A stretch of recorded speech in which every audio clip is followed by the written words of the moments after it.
Hello everyone, welcome to Python programming language series.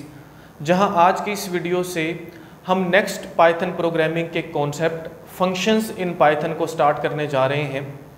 हमें ना सिर्फ सभी कॉन्सेप्ट्स को डिस्कस करना है, थ्योरेटिकली समझना है, बल्कि उसके साथ साथ हमारे कंप्यूटर सिस्टम पर सभी कॉन्सेप्ट्स को प्रैक्टिकली परफॉर्म करके देखना है। फंक्शंस के लिए कोड लिखना है, प्रोग्राम्स बनाने हैं ताकि कॉन्सेप्ट को मज़ीद अच्छे तरीके से हम समझ सकें। तो स्टार्ट करते हैं। उससे पहले अगर आप चैनल पर न्यू आए हैं तो चैनल को सब्सक्राइब ज़रूर कर दीजिए, वीडियो को लाइक और शेयर ज़रूर कर दीजिए। फंक्शंस को हमने हमारे प्रीवियस लेक्चर्स में, प्रीवियस वीडियोस में बार बार यूज़ किया, इस वर्ड को बार बार यूज़ किया, प्रिंट का फंक्शन हमने बार बार यूज़ किया। हमने जितनी भी डाटा स्ट्रक्चर्स अब तक पढ़ी, लिस्ट में, इसी तरह से स्ट्रिंग्स में या टपल्स में, हमने उन सभी डाटा स्ट्रक्चर्स के जो फंक्शंस हैं उनको कवर किया। लेकिन आज की इस वीडियो से हम प्रॉपर ये समझने जा रहे हैं कि फंक्शन बनाया कैसे जाता है, ये काम कैसे करता है, इसके क्या एडवांटेजेस हैं। तो ना सिर्फ हम इसके कॉन्सेप्ट को बिल्कुल बेसिक से समझ जाएंगे, बल्कि उसके साथ साथ अगर प्रीवियस वीडियोस में कहीं कोई हमारा ऐसा कॉन्सेप्ट जो हम नहीं समझ पाए वो भी हमारा क्लियर हो जाएगा। तो फंक्शन को अगर मैं डिफाइन करूं तो फंक्शन क्या है? ये ब्लॉक ऑफ स्टेटमेंट्स हैं या ब्लॉक ऑफ कोड है जो कोई स्पेसिफिक टास्क परफॉर्म करता है, कोई पर्टिकुलर टास्क परफॉर्म करता है, उसको हम क्या बोलते हैं? उसको हम फंक्शन बोलते हैं पाइथन प्रोग्रामिंग लैंग्वेज में। अगर मैं फंक्शन को समझाने के लिए लूप्स को यूज़ करूं, फॉर एग्जांपल इनको अगर हम कंपेयर करें तो लूप्स में ऐसा हो रहा था कि अगर मुझे किसी एक काम को बार बार रिपीट करना है तो उसके लिए मैं लूप को यूज़ करता था। किसी एक नंबर ऑफ सीक्वेंस को मुझे अगर प्रिंट करवाना है तो उसके लिए मैं क्या करता था? लूप को यूज़ करता था। जबकि फॉर एग्जाम्पल ऐसा है, कोई एक पीस ऑफ कोड है, या ऐसा बोल सकते हैं कि मुझे अगर 2 या 3 वैल्यूज़ को सम करवाना है किसी एक प्रोग्राम में, और वो सम मुझे 10 दफ़ा 15 दफ़ा एक ही प्रोग्राम में, या एक या बोल सकते हो जो कोई एप्लीकेशन है जो मैं बना रहा हूँ, जो कोड कर रहा हूँ, वहाँ पर मुझे लिखना पड़ रहा है, बार बार सम करवाना पड़ रहा है, तो बजाय इसके कि मैं वो सारे का सारा कोड उतनी दफ़ा रिपीट करूँ, उस कोड को मैं रिडंडेंटली लिखूं, मैं क्या करता हूं? मैं एक फंक्शन बना लेता हूं। तो जहां पर भी उस कोड की मुझे ज़रूरत पड़ेगी, उन ब्लॉक ऑफ स्टेटमेंट की ज़रूरत पड़ेगी, मैं उस फंक्शन को वहां पर कॉल कर दूंगा, तो ऑटोमेटिकली वो सारे का सारा काम जो वो सभी पीस ऑफ कोड्स या पीस ऑफ स्टेटमेंट्स कर रहे थे, ब्लॉक ऑफ स्टेटमेंट्स कर रहे थे, वो फंक्शन परफॉर्म कर देगा। अब इस पूरी कहानी को हम एक छोटी सी एग्जांपल के साथ समझते हैं आपको समझाने के लिए। फॉर एग्जांपल मेरे पास एक प्रोग्राम है या मैं कोई भी एक प्रॉब्लम सॉल्व कर रहा हूँ, वहाँ पर मुझे 2 वेरिएबल्स का सम लेना होता है या 3 वेरिएबल का सम लेना होता है। फॉर एग्जांपल मैं क्या करता हूँ, मेरे पास एक प्रोग्राम है, उसमें सबसे पहले अगर मैं देखूँ उस प्रोग्राम में ये लाइन ऑफ कोड्स आ रही हैं, a = 10, b = 20। फिर इस तरह से हम क्या करते हैं, हम इनको सम करते हैं a + b को, और इसको हम करवा देते हैं प्रिंट। ठीक हो गया। एक दफ़ा ये block of statements I for example, फिर नीचे हमारे पास जो है बहुत सारी जो है वो लाइन ऑफ स्टेटमेंट्स हैं, कोई और कोड आ गया, फिर दोबारा क्या करना पड़ा, मुझे फिर से कोई 2 वेरिएबल का सम लेना है फॉर एग्जांपल। तो फिर से मैंने क्या किया, a = 5, b = 7, some = a + b। फिर मैंने क्या किया जी, इसको प्रिंट करवा दिया सम को। 2 वेरिएबल्स का मुझे सम चाहिए था। फिर मेरे पास लाइन ऑफ कोड्स आई, for example 50 line of codes आई। फिर मुझे क्या करना पड़ा, मुझे ये जो स्टेटमेंट्स हैं, या आप ऐसा बोल सकते हो 2 वेरिएबल्स का मुझे सम चाहिए था, मुझे यही लॉजिक फिर से यूज़ करना थी, तो मैंने फिर से उसको यूज़ किया, फिर से इस तरह से। फॉर एग्जांपल किसी एक प्रोग्राम में मैंने इन लाइंस को या इस लॉजिक को बार बार रिपीट किया। अब बजाय इसके अगर हम थोड़ा सा इसके ऊपर गौर करें, अगर मेरे पास कोई ऐसा प्रोग्राम है, हम सेम लॉजिक यहाँ पर रिपीट कर रहे हैं नंबर ऑफ टाइम्स। अब इसका नुकसान क्या है? अब इसका नुकसान पहला जो है वो है रेपिटिशन, या जिसको आप रिडंडेंसी बोलते हो। अब सेम लॉजिक मेरे पास बार बार रिपीट हो रही है, यहाँ पर हमारी जो स्टेटमेंट्स हैं वो रिडंडेंट है। रिडंडेंट बोला जाता है डुप्लीकेसी को, कि सेम लॉजिक जो है वो बार बार रिपीट होती जा रही है, जिससे मेरे लाइन ऑफ कोड जो है वो बहुत बड़ा हो गया, मेरा जो प्रोग्राम है वो ज़्यादा से ज़्यादा कॉम्प्लिकेटेड होता जा रहा है। तो इसका सलूशन क्या है? इसका सलूशन ये है कि हम क्या करते हैं, हम यहाँ पर फंक्शन बना लेते हैं। वो फंक्शन क्या काम करेगा, वो हमारी लाइन ऑफ कोड्स को कम कर देगा, रिडंडेंसी को कम कर देगा, रेपिटिशन को कम कर देगा। अब उसके लिए क्या करना होगा, उसके लिए हमें अगर फंक्शन बनाना है तो फंक्शन में दो चीज़ें यूज होती हैं। पहली जिसको बोला जाता है फंक्शन डेफिनेशन, दूसरी जिसको बोला जाता है फंक्शन कॉल। तो जब भी कोई फंक्शन बनाया जाता है तो हम क्या करते हैं, फंक्शन को डिफाइन करते हैं। तो फॉर एग्जांपल समझाने के लिए प्रॉपर हम उसको डिस्कस करेंगे। अगर मुझे इस प्रोग्राम में इसके लिए फंक्शन बनाना है तो मैं क्या करता हूँ, मैं सबसे पहले जब भी कोई फंक्शन बनाता हूँ उसको डिफाइन करता हूँ तो मैं कीवर्ड लगाता हूँ DEF। DEF का मतलब क्या है, डेफिनेशन। मतलब कोई भी फंक्शन क्या किया जा रहा है, पर्टिकुलर फंक्शन डिफाइन किया जा रहा है। उसके बाद मुझे इस फंक्शन का नाम रखना है। नाम कैसे रखना है, जैसे हम किसी वेरिएबल का नाम रखते हैं, उन सभी रूल्स को माइंड में रखते हुए हम क्या करेंगे, फंक्शन का नाम रखेंगे। फॉर एग्जांपल मैं इसका नाम रखता हूं कैलकुलेट अंडरस्कोर सम के नाम से, ठीक हो गया। फिर उसके बाद मुझे पैरेंथेसिस लगाना है कुछ ऐसे, फिर उसके बाद मुझे लगाना है कॉलन, ठीक हो गया। ये हम क्या कर रहे हैं, फंक्शन को डिफाइन कर रहे हैं, फंक्शन की डेफिनेशन में आपको समझा रहा हूं। अब ये जो पैरेंथेसिस है, इन पैरेंथेसिस में हम इनपुट देते हैं, या हम ऐसा बोल सकते हैं इसके अंदर कोई वेरिएबल पास करवाते हैं। वो जो वेरिएबल्स क्या होते हैं उनको क्या बोला जाता है, पाइथन प्रोग्रामिंग के फंक्शंस की लैंग्वेज में उनको बोला जाता है पैरामीटर्स। पैरामीटर्स हमेशा कोई ना कोई वेरिएबल्स होते हैं, इस बात को आपने माइंड में रखना है, जिसमें हमारा डाटा क्या होगा, इनपुट होगा। तो यहाँ पर फॉर एग्जांपल मैंने दो पैरामीटर्स रखवाए, एक A और B, आप कितने भी रखवा सकते हो, उनको आपने कॉमा से सेपरेट करना है, क्योंकि हम इनके लिए बना रहे हैं। ये जो हमारे पास यहाँ पर रिडंडेंसी आ रही है या लॉजिक हमारी बार बार रिपीट हो रही है। उसके बाद कॉलन लगाना है, कॉलन के बाद हम वो लाइन ऑफ स्टेटमेंट्स या वो भी काम, जो भी काम हम लेना चाहते हैं इस फंक्शन से हम वो करवाएंगे। तो यहाँ पर हम क्या कर रहे हैं, हमने यहाँ पर ये जो दोनों वेरिएबल्स हैं हमारे पास, इन दोनों को किया प्लस और इसको हमने रखवा दिया है किसमें, सम में, ठीक है जी। फिर हमने क्या किया जी, इसको प्रिंट कर दिया सम को, और फाइनली हमें जब भी किसी जो हमारे पास फंक्शन है उसको हम डिफाइन करते हैं तो फाइनली हम यहाँ पर क्या यूज़ करते हैं, हम रिटर्न यूज़ करते हैं वैल्यू को रिटर्न करने के लिए। और इस बात को भी याद रखना, जब भी किसी फंक्शन के एंड पर, किसी डेफिनेशन के एंड पर हम रिटर्न को यूज़ कर देते हैं, इट मीन्स इसके बाद वाला कोड इसकी डेफिनेशन में शामिल नहीं होगा। अब ये हमने क्या कर दी, हमने फंक्शन की जो है वो फंक्शन को डिफाइन कर दिया। अब फॉर एग्जांपल हमें जहां पर भी इस कोड को लगाना है, इस लॉजिक को लगाना है हमारे प्रोग्राम में, हम इस पूरे कोड को नहीं लिखेंगे, बल्कि हम क्या करते जाएंगे, इस फंक्शन को कॉल करते जाएंगे। अब फंक्शन कॉल कैसे होगी, फंक्शन कॉल ऐसे होगी कि हम सिर्फ क्या लिखेंगे जी, उस फंक्शन का नाम, फंक्शन का नाम क्या है, कैलकुलेट अंडरस्कोर सम, और यहां पर हमारे पास होंगी पैरेंथेसिस, और इन पैरेंथेसिस में हमको आर्गुमेंट्स लिखना है। इनको क्या बोलते हैं, आर्गुमेंट्स। डेफिनेशन में इनको क्या बोल रहे थे, पैरामीटर्स, इस बात को याद रखना है। यहां पर हम क्या बोलते हैं, आर्गुमेंट्स बोलते हैं, ठीक है जी। इसको मैं ARG से आपको बता देता हूं, आर्गुमेंट्स। अब आर्गुमेंट्स क्या हैं, आर्गुमेंट्स बेसिकली वैल्यूज हैं जो डेफिनेशन के टाइम में हमने वेरिएबल्स बनाए थे उनके अंदर स्टोर होती हैं। तो यहां पर फॉर एग्जांपल मैं लिखता हूं 10,20, तो ये जो वैल्यू है 10 ये किस में जाएगी, ये A में जाएगी, और ये जो है 20 ये किस में जाएगी, ये B में जाएगी। अब वही सेम काम जो ये लाइन ऑफ कोड कर रही थी, ये वो क्या कर रही है, वो ये फंक्शन कॉल कर रहा है। अब इसके लिए मुझे अगर फंक्शन कॉल करना है तो हम यहाँ पर लिखते हैं कैलकुलेट अंडरस्कोर सम, जो उस फंक्शन का नाम है। पैरेंथेसिस में हमने लिखा 5,7, तो हमें सम जो है वो मिल जाएगा। आउटपुट में 5 और 7 कितने होते हैं जी, 5 और 7 होते हैं 12, इसका आउटपुट हमें मिलेगा 12, इसका मिलेगा 30। जहां जहां पर भी हमें इस लॉजिक को यूज करना है हम वहां पर इस फंक्शन को कॉल करते जाएंगे। तो बेसिकली होता कुछ यूं है कि कोई भी एक फंक्शन है, फॉर एग्जांपल ये है हमारे पास फंक्शन का ब्लॉक या लाइन ऑफ कोड।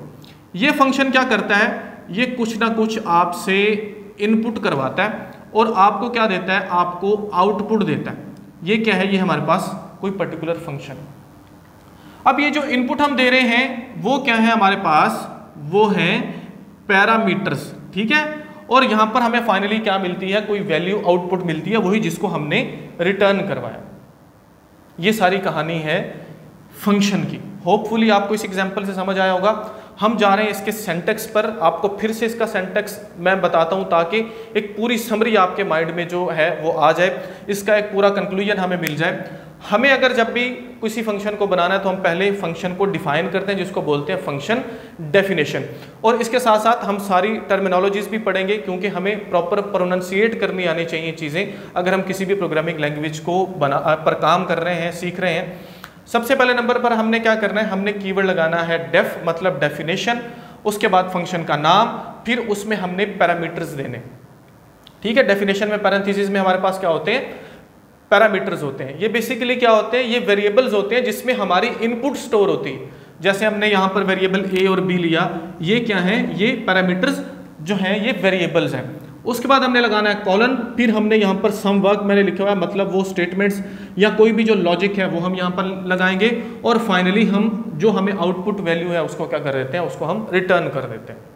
और ये जो वैल्यू रिटर्न हो रही होती है ये बेसिकली कहाँ पर रिटर्न हो रही होती है, ये यहाँ पर फंक्शन कॉल के यहाँ पर जो है वो रिटर्न हो रही होती है। इस बात को भी याद रखना है। इसको फर्दर हम मजीद डिटेल में पढ़ेंगे, लेकिन आपने बेसिकली फंक्शन के कॉन्सेप्ट को समझना है। ये बहुत बेसिक सी एग्जाम्पल है, ऐसा नहीं है कि ये फंक्शंस इतने बेसिक्स हैं या इतनी सादा सी एग्जाम्पल्स होती हैं, ये बहुत कॉम्प्लिकेटेड होते हैं। क्योंकि हम एज अ बिगनर इन चीज़ों को समझ रहे हैं तो हम बेसिक से या बिल्कुल आसान चीज़ों से इनको समझेंगे, फिर आहिस्ता आहिस्ता चीज़ें मज़ीद कम्प्लेक्स होती जाएंगी, पेचीदा होती जाएंगी। तो आहिस्ता आहिस्ता इन चीज़ों को हम कवर करेंगे। हमने फंक्शन को एक दफ़ा डिफाइन कर दिया, फिर हम हमारे पूरे प्रोग्राम में जहाँ पर भी उसको कॉल करना चाहते हैं उसको कॉल करेंगे। कॉल करने के लिए हम फंक्शन का नाम लिखते हैं, पैरेंथेसिस में आर्गुमेंट्स लिखते हैं।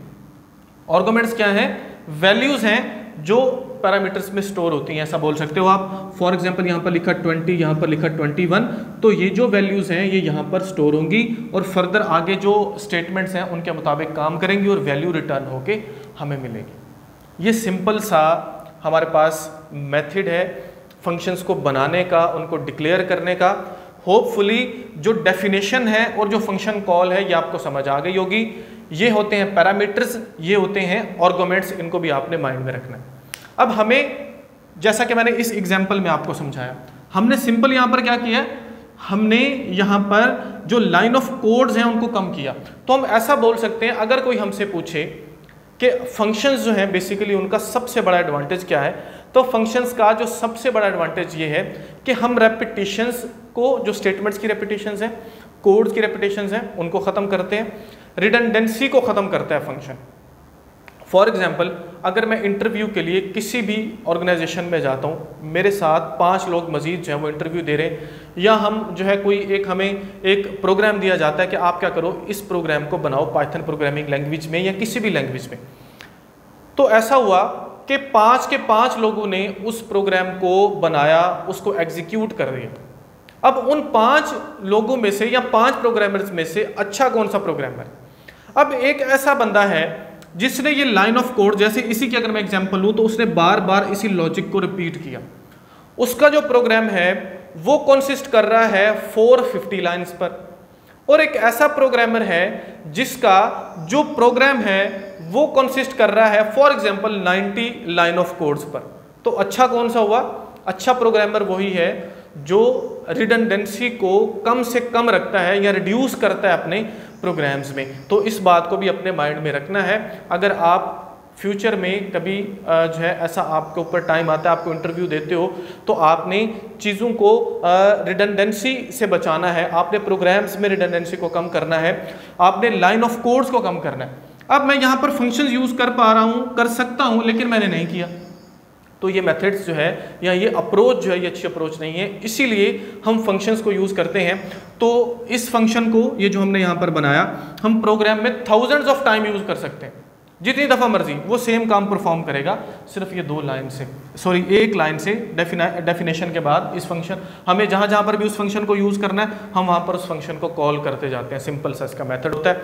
अब हम जा रहे हैं हमारे कंप्यूटर सिस्टम पर, जहाँ पर हम इस एग्जाम्पल से भी इसको समझेंगे, उसके बाद एक दो प्रोग्राम्स करके देखेंगे। हम ये देखेंगे कि अगर हमारे पास कोई ऐसा फंक्शन है हमें बनाना है जिसके अंदर 3 नंबर्स का हमें एवरेज लेना होता है और उसको यूज़ करना होता है, कुछ इस तरह के वेरिएशंस करके कोड में हम जो है वो बना के देखेंगे ताकि कॉन्सेप्ट मज़ीद बेहतर हो। तो हम जा रहे हैं हमारे कंप्यूटर सिस्टम पर और वहाँ पर प्रैक्टिकली फंक्शंस के कॉन्सेप्ट को समझते हैं। हम आ चुके हैं कंप्यूटर स्क्रीन पर, जहाँ हम फंक्शंस इन पाइथन को प्रैक्टिकली समझेंगे। तो सबसे पहले हम उसी सेम एग्जाम्पल से स्टार्ट करते हैं। फॉर एग्जाम्पल मेरे पास 3 वेरिएबल्स हैं जिसके अंदर वैल्यूज पड़ी हुई हैं, जैसे ए है उसमें 10 पड़ा हुआ है, बी में फॉर एग्जांपल 30 पड़ा हुआ है, सी में फॉर एग्जांपल मेरे पास 40 पड़ा हुआ है। मुझे इनका सम चाहिए, तो सम कर लेते हैं जी। ए प्लस बी प्लस सी और फाइनली हम क्या करते हैं जी, इनको प्रिंट करवा देते हैं, जिसके लिए हम प्रिंट फंक्शन को यूज़ करेंगे, पैरेंथेसिस लगाएंगे और यहाँ पर हम उस वेरिएबल का नाम लिख देंगे जिसमें तीनों का सम पड़ा हुआ है, वो पड़ा हुआ है सम में।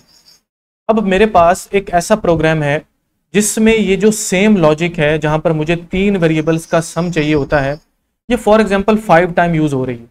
तो मैं उस पूरे प्रोग्राम में बजाय इसके कि 5 दफा इस सेम लॉजिक को यूज करूं, मैं क्या करता हूं, मैं फंक्शन बना लेता हूं। चले फंक्शन बनाने से पहले हम इसको रन करते हैं। जैसे मैं इसको रन करता हूं तो ये देखिए मुझे इसका सम मिल जाता है। अब मुझे क्या करना है, सेम लॉजिक के लिए फंक्शन बनाना है। तो फंक्शन के लिए हमें सबसे पहले फंक्शन को डिफाइन करना होता है, तो या जिसको हम फंक्शन डेफिनेशन बोलते हैं। तो हम क्या करते हैं जी, यहाँ पर फंक्शन की डेफिनेशन में जा रहे हैं, जिसके लिए हमें कीवर्ड लिखना होगा DEF। ठीक है जी, DEF का मतलब है डेफिनेशन, हम फंक्शन को डिफाइन कर रहे हैं। DEF के बाद हमको नाम लिखना है। फॉर एग्जाम्पल मैं इसका नाम लिख लेता हूँ कैलकुलेट अंडरस्कोर सम के नाम से, कैलकुलेट अंडरस्कोर सम। और उसके बाद हमें क्या करना है, हमें यहाँ पर पैरेंथेसिस लगानी है और यहाँ पर हमें पैरामीटर्स देने हैं। अब पैरामीटर्स यहाँ पर मैं 3 लूंगा क्योंकि मुझे 3 नंबर्स का सम करना है। पहला है A, दूसरा है B फॉर एग्जांपल और तीसरा है C, और यहाँ पर हम लगा देते हैं कॉलन। नीचे गए सिंपल यहाँ पर लगाएंगे सम, सेम जो इसकी लॉजिक है वो यहाँ पर लगा देंगे A plus B plus C, ये हो गया। और हमने इसका प्रिंट भी चाहिए तो हम सम करते हैं, और सॉरी प्रिंट करते हैं, यहाँ पर प्रिंट को लगाया और यहाँ पर जो है हम दे देते हैं सम वेरिएबल का नाम, और फाइनली वैल्यू को रिटर्न कर देते हैं। यहाँ पर गए रिटर्न लिखा और वेरिएबल सम उसका नाम हम यहाँ पर दे देंगे। अब ये क्या हुआ, ये हमारे पास हमने फंक्शन को डिफाइन कर दिया, फंक्शन की डेफिनेशन हमारे पास जो है वो आ चुकी है। अब फॉर एग्जांपल मैं इसको यहाँ पर कॉल करता हूँ, तो कॉल करने के लिए हमें क्या करना होता है, हमें फंक्शन का नाम देना होता है जो है कैलकुलेट अंडरस्कोर सम के नाम से। फिर उसके बाद हमें पैरेंथेसिस लगाना होती हैं, तो मैंने यहाँ पर लगा दी पैरेंथेसिस। और अब हम यहाँ पर जो है आर्गुमेंट्स देंगे। ये आर्गुमेंट्स कहाँ स्टोर होंगे, ये डेफिनेशन वाले जो वेरिएबल्स हैं या पैरामीटर्स हैं ABC उसमें स्टोर हो जाएंगे। तो पहले नंबर पर फॉर एग्जांपल हमारे पास था 10, उसके बाद था 20 और उसके बाद था फॉर एग्जांपल हमारे पास 30। तो इसको हम रन करके देखते हैं। फॉर एग्जांपल मैं सिर्फ इसको रन करता हूँ। जैसे मैं इसको रन करता हूँ तो ये देखिए हमारे पास आउटपुट में हमें क्या आंसर मिलता है, तो ये देखिए 60 हमें आंसर मिल गया। तो हम फिर से एक दफ़ा फिर इसको कॉल कर लेते हैं, कैलकुलेट अंडरस्कोर सम जो कि इस फंक्शन का नाम है। पैरेंथेसिस में हम कोई और वैल्यूज दे सकते हैं, फॉर एग्जांपल 40, 50, 70। एक दफ़ा फिर से इसको हम कॉल कर लेते हैं, कॉल अंडरस्कोर सम, पैरेंथेसिस में गए, यहाँ पर हम लिखते हैं 70, 89 या 98, इसी तरह से 89। और अब हम क्या करते हैं जी, इसको रन करते हैं। तो ये देखिए तीनों दफ़ा ये कॉल जितनी दफ़ा हमने किया, ये देखें पहली दफ़ा ये है हमारे पास 10, 20, 30 का सम, दूसरी दफ़ा है 40, 50, 70 का सम, तीसरी दफ़ा है 70, 98, 89 का सम। तो ये सम हमें आउटपुट में मिल गया। बजाय इसके कि हम एक पूरा कोड जो हमने पहले यहाँ से हमने अभी आप स्टार्ट में जो हमने लिखा, हम उस पूरे कोड को या उन सभी लाइन ऑफ कोड स्टेटमेंट्स को बार बार हमारे प्रोग्राम में लिखते हमने सिर्फ और सिर्फ ये एक लाइन लिखनी है, फंक्शन को कॉल करना है, तो हमारा सारे का सारा काम जो है वो हो जाएगा। तो होपफुली जो कॉन्सेप्ट है वो आपको समझ आ गया होगा। मजीद ये जो डेफिनेशन है इसके अंदर हम बहुत बड़ी बड़ी लॉजिक्स भी बनाते हैं, हम लिस्ट को, टपल्स को, इफ को, लूप्स को यूज करते हुए बड़े कोड्स को भी फंक्शंस में चेंज करते हैं, जो हम फर्दर हमारी नेक्स्ट वीडियोस में करेंगे। तो ये इतना सिंपल है नहीं, बेसिकली आपको सिंपल से मैं समझाना चाह रहा था ताकि आपको इसका बेसिक कॉन्सेप्ट समझ आ जाए, और होपफुली वो आ भी गया होगा। अब हम क्या करते हैं, छोटा सा एग्जाम्पल यहाँ पर करते हैं। एग्जाम्पल ये है कि हमें जो है फॉर एग्जाम्पल 3 नंबर के एवरेज के लिए जो है एक फंक्शन बनाना है, जो क्या करेगा 3 नंबर्स का एवरेज हमें कैलकुलेट करके बताएगा। तो बिल्कुल स्टार्ट से इसको लिखते हैं, इसके अंदर चेंजिंग्स भी हम कर सकते थे लेकिन बिल्कुल स्टार्ट से करते हैं ताकि बार बार जब एक चीज को हम रिपीट करेंगे तो कुछ ना कुछ चीजें हमारे माइंड में बैठ जाएंगी। तो फंक्शन को डिफाइन करने के लिए पहले हमने DEF यानी कि डेफ जो है कीवर्ड लगाना है। कीवर्ड लगाने के बाद हमको फंक्शन का नाम रखना है, तो मैं उस फंक्शन का नाम रख लेता हूँ कैलकुलेट एवरेज के नाम से, AVG। उसके बाद हमने कैलकुलेट अंडरस्कोर एवरेज, ठीक है। उसके बाद हमने जो है वो पैरेंथेसिस में पैरामीटर्स देने हैं, तो पहला है हमारे पास A, दूसरा है B, तीसरा है C। कोई भी वेरिएबल का नाम आप रख सकते हो, जरूरी नहीं है आपने ABC ही रखना है, इस बात को भी याद रखना है। उसके बाद हमें यहाँ पर जो है वो लॉजिक देना है। तो सबसे पहले हम सम करते हैं, सम में हम A, B और C को जो है वो प्लस करवा देंगे, उनको ऐड करवा देंगे। और उसके बाद हम क्या करते हैं जी, नेक्स्ट एवरेज कर लेते हैं। एवरेज का तरीका ये है कि आप जो है वो एवरेज के नाम से एक वेरिएबल बनाओ और सम को डिवाइड कर दो टोटल नंबर ऑफ वेरिएबल से, वो कितने हैं 3 हैं, तो हमने यहाँ पर 3 लिख दिया। हमें सिंपली क्या करना है जी, प्रिंट करवा देना है एवरेज को, और हमें फाइनली जो है एवरेज जो वेरिएबल का नाम है AVG वो हमने यहाँ पर रखवाना है, और फाइनली हमें रिटर्न कर देना है एवरेज को, रिटर्न AVG। तो हमारा जो फंक्शन है वो डिफाइन हो चुका है। हम इसको कहीं पर भी कॉल कर सकते हैं, जैसे मैं यहाँ पर कॉल कर लेता हूँ। कॉल के लिए हमें क्या करना होता है, फंक्शन का नाम लिखना होता है, वो है कॉल अंडरस्कोर एवरेज या कैलकुलेट अंडरस्कोर एवरेज। उसके बाद हम पैरेंथेसिस लगाते हैं और हमें यहाँ पर 3 आर्गुमेंट्स देने हैं, 3 वैल्यूज देनी है जिनका हमें एवरेज चाहिए। तो पहला है फॉर एग्जाम्पल 10, दूसरा है 20 और तीसरा है 30। इसको हम करते हैं रन। जैसे रन करेंगे तो हमें आउटपुट में इन तीनों का एवरेज मिल जाएगा, वो है 20.0। ठीक हो गया जी। अब जितनी दफा मर्जी, जितने मर्जी नंबर्स का मैं एवरेज लेना चाहता हूं, मतलब उसके अंदर नंबर्स 3 ही होने चाहिए, क्योंकि हमने डेफिनेशन में 3 ही वेरिएबल दिए हमें। तो अगर हमें जितनी दफा मर्जी इस सेम लॉजिक को यूज करना है तो हम उतनी दफा कर सकते हैं। हमें ये लॉजिक नहीं लगाना, हमें सिर्फ और सिर्फ क्या करना है, हमें फंक्शन को कॉल करते जाना है। जैसे मैं इसी को कॉपी कर लेता हूँ, नीचे सेलेक्ट करते हैं, इसको कॉपी किया, नीचे कर लेते हैं जी पेस्ट। अब यहाँ पर वैल्यूज में बदल देता हूँ, फॉर एग्जांपल यहाँ पर 43 कर लेते हैं, फिर नीचे गए पेस्ट कर लिया, यहाँ पर हम फॉर एग्जांपल 60 कर लेते हैं, फिर नीचे गए इसको पेस्ट किया, हम यहाँ पर फॉर एग्जांपल 90 कर लेते हैं। इसको रन करते हैं तो ये देखिए जितनी दफ़ा कॉल हो रहा है उतनी दफ़ा उन्हीं नंबर्स का हमें आउटपुट मिल जाता है। ये देखिए कुछ इस तरह से। तो होपफुली जो कॉन्सेप्ट है वो हमें समझ आ गया होगा। नेक्स्ट इसी वीडियो को हम कंटिन्यू करेंगे नेक्स्ट लेक्चर से। होपफुली वीडियो आपके लिए हेल्पफुल होगी। वीडियो अगर आपके लिए हेल्पफुल है तो वीडियो को लाइक जरूर कीजिए और सब्सक्राइब जरूर कीजिए, और उन लोगों के साथ शेयर जरूर कीजिए जो पाइथन में बिल्कुल बिगिनर्स हैं। थैंक यू सो मच, मिलते हैं नेक्स्ट लेक्चर।